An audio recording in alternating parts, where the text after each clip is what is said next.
from the paradox of generosity.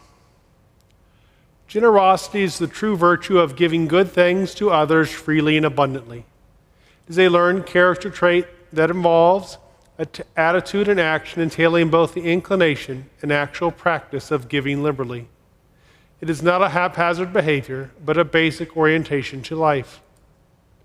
What generosity gives can vary: money, possessions, time, attention, aid, encouragement, and more. But it always intends to enhance the true well-being of the receiver. Like all virtues, generosity is in people's genuine enlightened self-interest to learn and practice.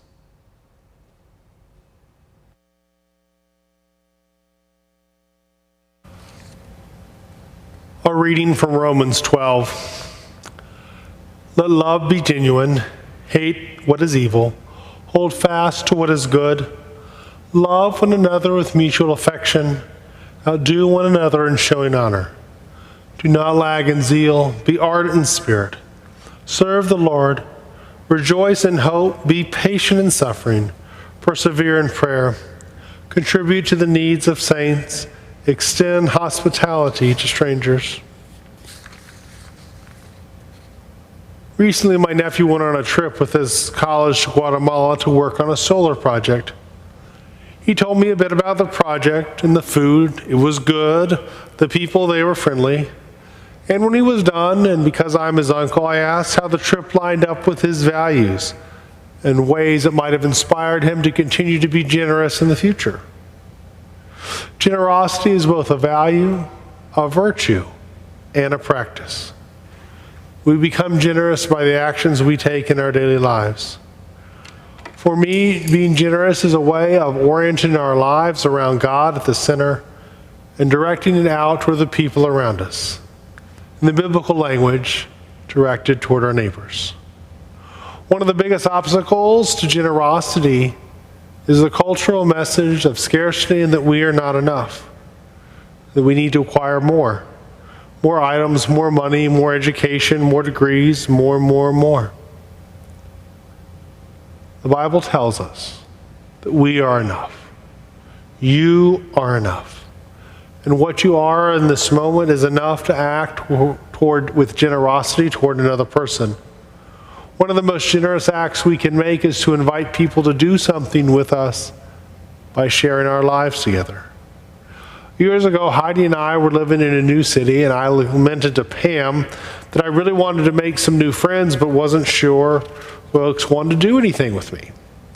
Pam looked me straight in the eye and said, "Just invite people to something. Most likely people to say yes." And Pam went on to say, "And what have you got to lose? You're lonely right now. If they say yes, you won't be lonely. And if you say no, nothing's really changed." Pam was right. People said yes. Turns out most people want to be friends and to be known and share about their life with people.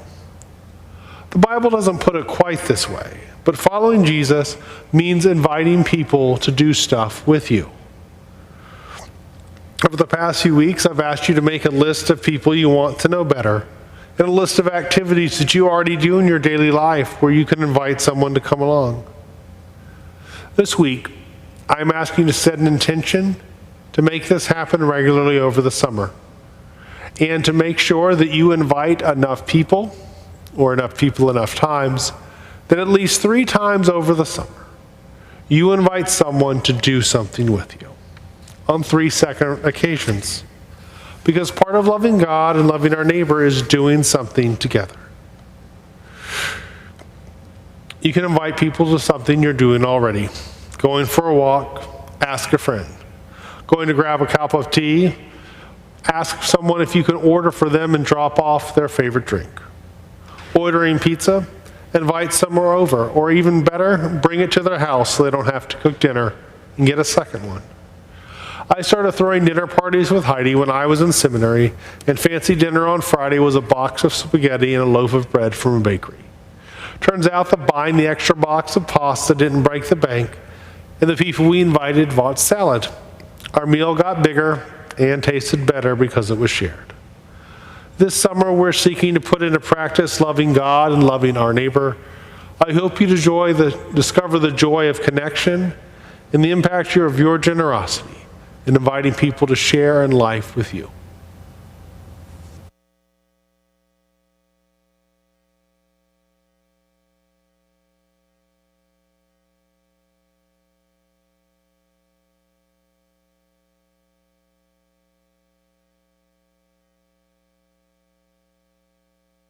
So thanks for talking to me today, Deb, about faith in your life. And I thought we could just start here. What are some of your earliest memories of faith or church? Goodness. Sunday school is my earliest memory because we started going to Sunday school, I feel like, as soon as I was 3 or 4 with my parents. And there were 6 children. There still are 6. I have 6 siblings, and we were all piled in the car and off to church. And so many kind Sunday school teachers. I remember Alma James and a lot of other. I had a 7th grade. It was the first time I had a male Sunday school teacher, Mr. Sedlak. And he was very, I think, courageous to take on, I guess we had 14 7th graders in the class, a big class. Wow. And a couple wild boys. But he was steady in his faith, and his kindness was unending. Okay. That's true. So, do you remember how you came to know that God loves you? Was there somebody who taught you that or showed you that in your life? I think my parents displayed that in a lot of ways. Mm-hmm. Of course, we said grace at every meal, mm-hmm. and prayers at night. And they were always reassuring that God was always with us, that God was around. And my father especially was always pointing out all the beauty around us, surrounding us. He was a landscape architect and a tree surgeon. So he was always saying, look at the magnificence that God has created. Okay, wonderful. I'm curious to know, so from your family and your church upbringing, what have you learned in your life about faith and volunteering and giving back? I feel that I receive so much more than I give. I feel very much a part of a bigger family. Mm-hmm. And I like that feeling, and it's just a model that I've followed my whole life, and I feel enriched by that, to have a family of faith, no matter where I am. Mm-hmm. When I first met you and Bob, you told me that you had been very involved in your previous congregation in hosting coffee hour. How do people come to be coffee hour host? What's that about? Well, Bob and I are both very social.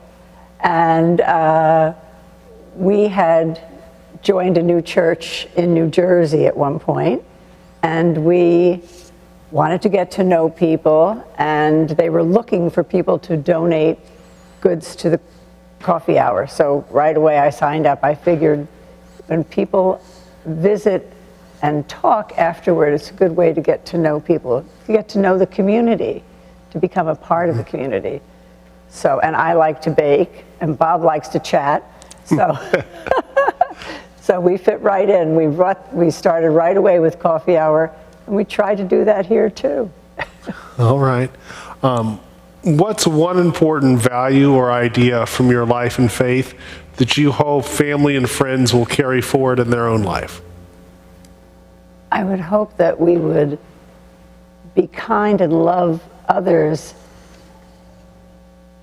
outside of our family, that we are all part of God's huge family, and that we are kind to our neighbors and loving to everyone.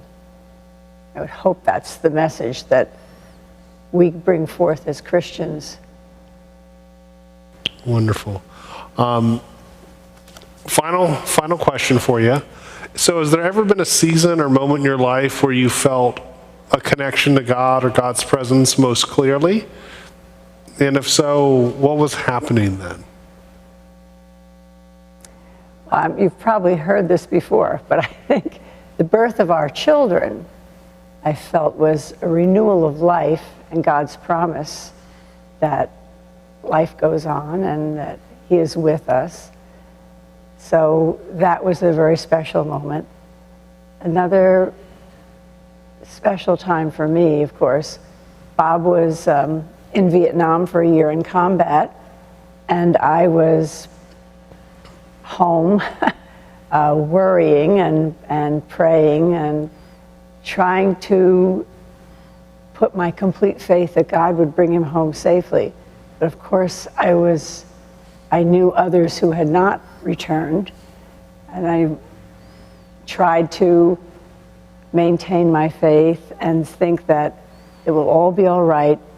God will see to this, and it was. Now, for those who did not return, I feel I tried to tell myself, rationalize it, God has a plan. And we must trust in that plan. And fortunately, Bob did come home, and right away we ended up, our church welcomed him, and because they were all praying for him too. Wonderful. We ended up being youth group advisors before we had our children.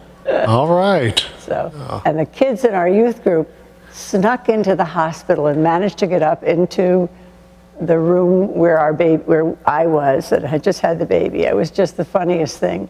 All these kids were so excited about having a baby. It Wow. was great fun. So it wasn't just your baby, it was youth It group's was baby. youth group's baby. Oh, that sounds great. That's great. Well, thanks for taking a few moments and talk with me today, Deb. I do appreciate it. Thank you.